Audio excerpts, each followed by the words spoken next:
Assalamualaikum warahmatullahi wabarakatuh. Halo semuanya, saya hari ini akan melanjutkan materi sesi ke-10 Computer Simulation. Hari ini kita akan bahas tentang Monte Carlo Simulation, tapi dengan dua variabel. Jadi kalau kemarin saya membahas hanya variabelnya satu saja, demand saja. Nah, gimana kalau seandainya ada dua variabel? Jadi di sini kita akan gunakan demand dan lead time. Ini adalah contoh kasus untuk dua variabel. Kita simulasikan ya. Jadi dalam soal ini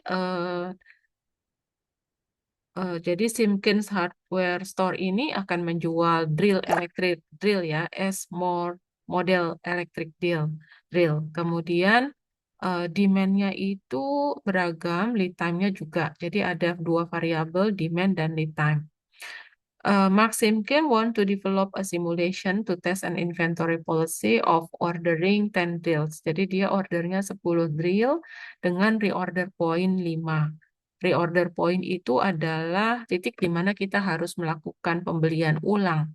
Nah, di sini pada saat inventory kita 5 atau kurang dari 5, maka kita harus eh, order lagi. Kemudian kita akan place an ordernya 10 atau lebih drills ya. Kemudian Simkin notes that if the lead time is 1 day, the order will not arrive the next morning, but rather at the beginning of the following workday. Ya, jadi bukan besoknya, tapi eh, hari berikutnya. Stock out become lost sales. Jadi kalau kita kehabisan stok akan kehilangan penjualan, bukan back order. Jadi bukan kita order nunggu ordernya terpenuhi gitu, enggak. Jadi kalau kita nggak bisa terpenuhi, udah kita kehilangan kesempatan untuk menjual. Kemudian beginning inventory-nya 10 unit. Pada saat ini 10 unit ya. Oke, kita masuk ke tabel yang pertama. Kita harus mencari internal of random number. Nah, ini kita tentukan internal of random number untuk demand, ya. Nah, jadi kita eh, mencari eh, probabilitas dan kumulatifnya dari peluang-peluang terjadinya permintaan nol, ya, ini terjadi 15 kali, permintaan satu terjadi 30 kali, dan seterusnya. Lalu kita jumlahkan ini jumlahnya 300 ya. Lalu kita bagi 15 dengan 300 hasilnya ini, 30 dengan dibagi 300 hasilnya ini, dan seterusnya. Lalu kita kumulatifkan. 0,05 tinggal pindahkan, ini ditambah 0,10, 0,15, 0,15 tambah 0,20, 0,35, dan seterusnya. Nah, setelah itu kita buat interval of random numbers-nya. Ya, karena ini 0,5, maka kita mulai 0,1 sampai 0,5, habis 0,5 ada 0,6 sampai 15. 15-nya dari sini. Habis 15 ada 16 sampai 35. 35-nya dari sini. Dan seterusnya sampai 100. Kita sekarang sudah punya interval of random numbers. Variabel keduanya adalah lead time. Jadi lead time-nya itu jadi ada lead time 1 hari, 2 hari, dan 3 hari. Terjadinya lead time 1 hari itu 10 kali, lead time 2 kali, 2 hari itu 25 kali, dan lead time 3 hari itu terjadi 15 kali. Kita hitung probability-nya dan kumulatif probability dengan cara yang sama. Lalu kita tentukan interval of random numbers-nya. Ini sampai 0,20 nih, berarti 01 sampai 20. Lanjut 21 sampai 70, karena ini 70. Ya, terakhir 71 sampai 100. Nah, sekarang kita sudah punya interval of random number untuk demand dan untuk lead time. Nah, kita masuk ke tabel yang terakhir. Oke, di kita akan mensimulasikan 10 hari, selama 10 hari.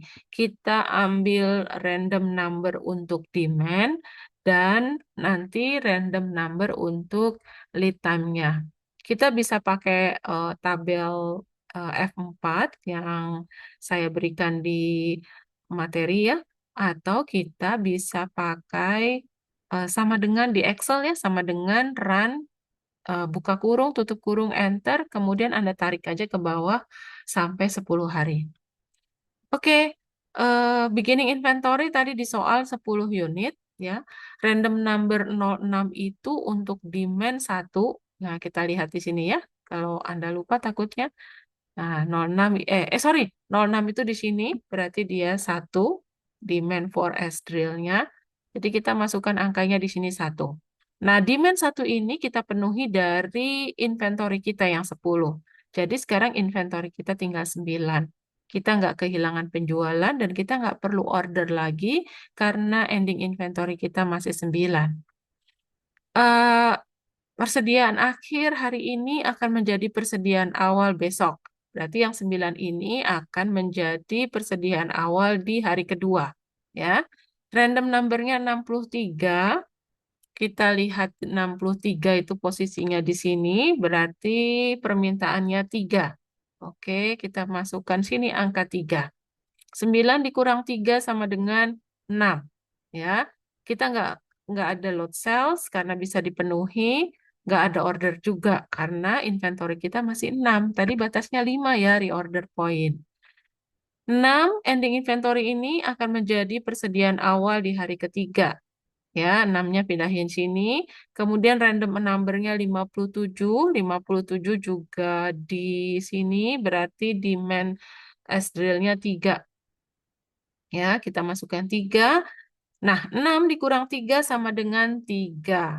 Nah, kita nggak lost sales, tapi kita perlu order karena reorder point kita 5. Jadi kalau inventory kita tinggal 5 atau di bawah 5, maka kita harus eh, order lagi. Ya, maka ordernya kita tulis yes.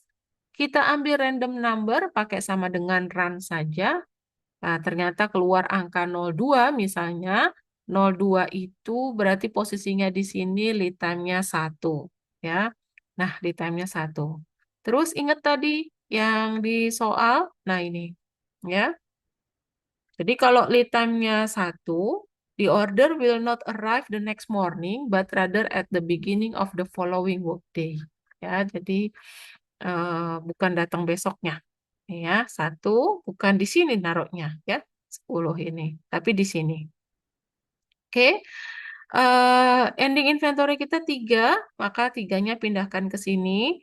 Kemudian random numbernya 94. Nah, kalau 94 itu posisinya di sini, berarti demand-nya 5. Nah, demand-nya 5, padahal kita punya inventory cuma 3. Nah, berarti kita ending inventory-nya 0 dan kita kehilangan penjualan 2 unit es drill. Ya, kita nggak perlu order lagi di sini karena kita sudah order di sini. Ya. Nah, hari kelima order kita datang. Unit receipt 10 kita masukkan ke inventory. Kemudian random number-nya 52, demand-nya 3. Ya, jadi 10 dikurang 3 sama dengan 7. Kita nggak kena load sales, order juga nggak perlu. 7-nya kita pindahkan ke sini. Random numbernya 69. 69 itu demand-nya 3. 7 dikurang 3 sama dengan 4. Ya, load sales-nya enggak. Nah, ending inventory-nya 4. Kita perlu reorder point lagi. Ya, kita perlu reorder lagi. Jadi, ordernya di sini yes. Kita perlu order ulang.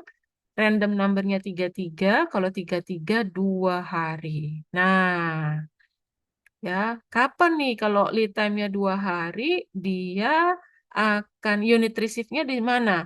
Di day ke-8, 9, atau 10, Anda jawab di komen ya. Kemudian yang 4 ini kita pindahkan ke sini, random number-nya 32, demand-nya 2 di sini, ya, karena 32 itu kan, kita lihat sini ya, 32 itu kan ini ya, berarti demand-nya 2. Nah, gitu ya. Jadi ini masih cukup, 4 dikurang 2 sama dengan 2, lot sales nggak ada, kita nggak perlu order. Ya, jadi tadi pertanyaan saya tolong cantumkan di komen kapan order kita sampai nih di unit receive-nya dari order yang ini tuh unit receive-nya di hari ke-8, 9, atau 10. Kemudian saya minta Anda melengkapi beginning inventory hari ke-8, 9, 10, demand 8, 9, 10, ending inventory 8, 9, 10, loss sales-nya, kemudian ordernya yes atau no ya di hari ke-8, 9, 10. Silakan masukkan ke kolom komen Anda. Jangan lupa tuliskan nama dan NIM. Baik, itu saja yang bisa saya berikan. Semoga bermanfaat.